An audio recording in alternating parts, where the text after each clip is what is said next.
पश्चिम आशियातील निळ्या आकाशात जेव्हा क्षेपणास्त्रांचा धूर दिसू लागला तेव्हा त्याचे पडसाद साता समुद्रापार भारताच्या शेत शिवारात उमटतील असं कोणालाही वाटलं नव्हतं. पण आज वास्तव हे आहे की अमेरिका, इस्रायल आणि इराण यांच्यातील युद्धाने महाराष्ट्रातील कांदा, केळी आणि द्राक्ष उत्पादक शेतकऱ्यांच्या डोळ्यात पाणी आणलंय. 4 मार्च 2026 रोजी विधानसभेत खुद्द मुख्यमंत्री देवेंद्र फडणवीस यांनीही या संकटाची कबुली दिली. युद्धाला तोंड फुटून अवघे 4 दिवस झालेत, पण नाशिकचा कांदा आणि जळगावच्या केळीचा हक्काचा मार्ग असलेला दुबईचा दरवाजा आज पूर्णपणे बंद झालाय. मध्य पूर्वेतील सर्वात महत्त्वाचं जेबेल अली बंदर ठप्प झालं असून सुमारे 200हून अधिक कंटेनर तिथं उतरवता आलेले नाहीत.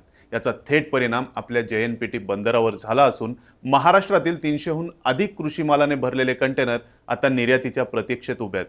एकट्या नाशिकच्या 5400 टन कांदा या युद्धात अडकलाय. इराणने हॉर्मुझची समुद्रधुनी बंद केल्यामुळे आता जहाजांना आफ्रिकेच्या केप ऑफ गुड होपला वळसा घालून 20 दिवस जास्त प्रवास करावा लागणार आहे. परिणामी शिपिंग कंपन्यांनी 3 मार्च पासून इमर्जन्सी सरचार्ज लागू केला असून 20 फूट कंटेनरसाठी $2000 तर 40 फूट कंटेनरसाठी $3000 अतिरिक्त शुल्क आकारले जात आहे. हा वाढीव खर्च आता निर्यातदार आणि पर्यायाने शेतकऱ्यांच्या खिशातून जाणार आहे. या युद्धाचा सर्वात भीषण फटका बाजारभावांना बसलाय. जळगावमध्ये युद्धापूर्वी 2500 रुपये क्विंटल असलेली केळी आता 1500 रुपयांवर आली आहे. निर्यातदारांनी खरेदी थांबवल्याने काढलेली केळी शीतगृहात सडू लागलीत.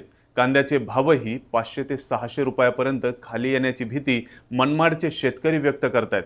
दुसरीकडे इराणमधून येणारा सुकामेवा आणि खतांच्या किमतीत 30 ते 40% वाढ झाली आहे. जो पिस्ता 1600 रुपयांना मिळायचा तो आता 2400 रुपयांवर पोहोचलाय. भारताचा पश्चिम आशियाशी होणारा 50% व्यापार धोक्यात आला असून जर इराणने आपला मार्ग कायमचा बंद केला तर खतांच्या किमतीही गगनाला भिडतील.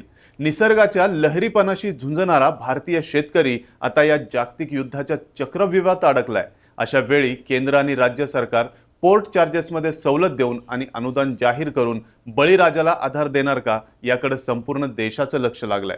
तोपर्यंत तुम्ही पाहत रहा ऑनलाईन नेता.